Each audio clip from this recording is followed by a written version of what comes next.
একই নামাজ, কিন্তু পুরুষ ও মহিলাদের নামাজ কি এক? আজকের ভিডিওতে পরিষ্কার উত্তর পাবেন। আসসালামু আলাইকুম রাহমাতুল্লাহ। আজকের এই ভিডিওতে আমরা আলোচনা করব মহিলাদের নামাজ পড়ার নিয়ম, পুরুষের নামাজ পড়ার নিয়ম, সাহু সেজদার নিয়ম, জামাতে নামাজ আদায় করার নিয়ম এবং ইমাম হওয়ার শর্ত, সবকিছু সহজ ও সহিভাবে। নামাজ নারী পুরুষ সকলের জন্য ফরজ, কিন্তু নামাজ আদায়ের ক্ষেত্রে পুরুষের থেকে নারীদের কিছু কিছু নিয়ম কানুন পৃথকভাবে পালন করতে হয়। মহিলাদের নামাজ পড়ার নিয়ম: ১. তাকবীরে তাহরিমার সময় হাত কাঁধ পর্যন্ত উঠাবে এবং বাম হাতের ওপর ডান হাত রেখে বুকের ওপর হাত বাঁধবে। ২. কোনো অবস্থাতেই নারীগণ পুরুষের মতো নামাজ, সূরা কেরাত ও তাকবীর উচ্চস্বরে পাঠ করতে পারবে না। ৩. পুরুষের মতো রুকুর সময় বেশি ঝোঁকা যাবে না, পিঠ সোজা করা যাবে না, হাঁটুতে হাতের ধারা বেশি জোর দেওয়া যাবে না, তাদের আঙুল মিলিয়ে রেখে হাঁটু মোটামুটিভাবে ধরবে এবং বেজোড় রুকুর তাসবিহ পাঠ করবে।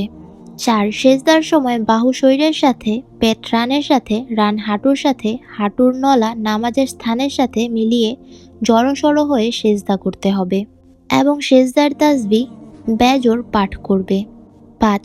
প্রথম বৈঠক অথবা শেষ বৈঠকে নারীগণ উভয় পা ডান দিকে বিছিয়ে দেবে, নিতম্বের ওপর ভর করে বসতে হবে এবং হাতের আঙুলসমূহ স্বাভাবিকভাবে রেখে রানের ওপর হাত রাখবে।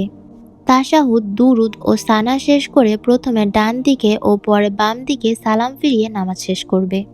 পুরুষের নামাজ পড়ার নিয়ম: নামাজ আদায়ের ক্ষেত্রে নারীদের থেকে পুরুষের নিয়ম কানুন আলাদাভাবে পালন করতে হয়। যথাক্রমে: ১. তাকবীরে তাহরিমার সময় হাতের বৃদ্ধাঙ্গুলি কানের লতি পর্যন্ত উঠাবে এবং হাতের আঙুল সমূহ কেবলামুখী করে স্বাভাবিকভাবে রাখবে। ২. তাকবীরে তাহরিমার পর নাভির ওপর বাম হাতের ওপর ডান হাত রেখে হাত বাঁধবে। ৩. সানা পাঠ করে সূরা ফাতিহা ও তার সাথে প্রার্থনার আয়াত সংযোগ করে তেলাওয়াত করবে। ৪.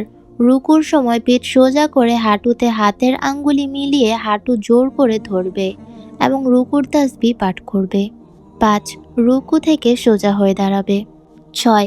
সেজদার সময় প্রথমে নাক তারপর কপাল লাগাবে।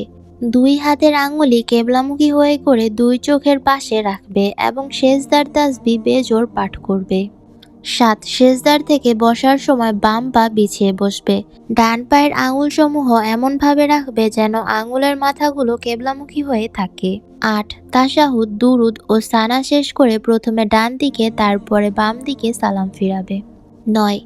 ইমাম, মুত্তাদি ও একাকী নামাজি সানা পাঠ করবে। ইমাম শব্দ করে কেরাত পড়া শুরু করলে মুত্তাদি সানা বন্ধ করে কেরাত শ্রবণ করবে। ১০.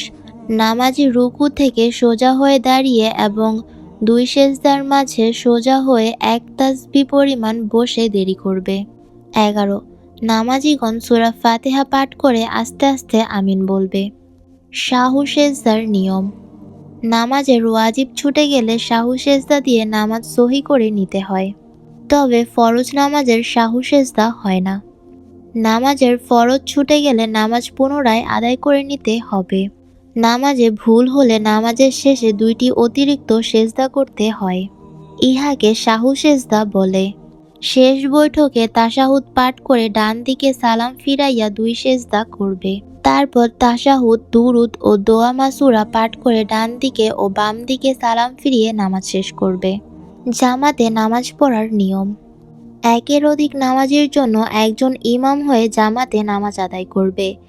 ইমাম নিয়তের সময় ফারদুল্লাহি তাআলা বলার পর আনা ইমামু লিমান হাযারা ওয়া মান ইয়াহযুরু বলবে, আর মুত্তাদি ইমামের পিছনে থেকে বলবে ইকতাদাইতু বিহাযাল ইমাম। ২ ঈদের নামাজ ও জুমার নামাজ জামাত ব্যতীত আদায় হয় না। ইমাম হওয়ার শর্ত: পাগল, মাতাল, সুদখোর, নাবালেগ, হিজড়া ও স্ত্রীলোকের পিছনে নামাজ আদায় করা নাজায়েজ। অন্ধ, জারজ, ফাসেক, বেদাতি, নিন্দুক, নেশাখোর, পাপচারী লোকের পেছনে নামাজ পড়া মাকরুহ।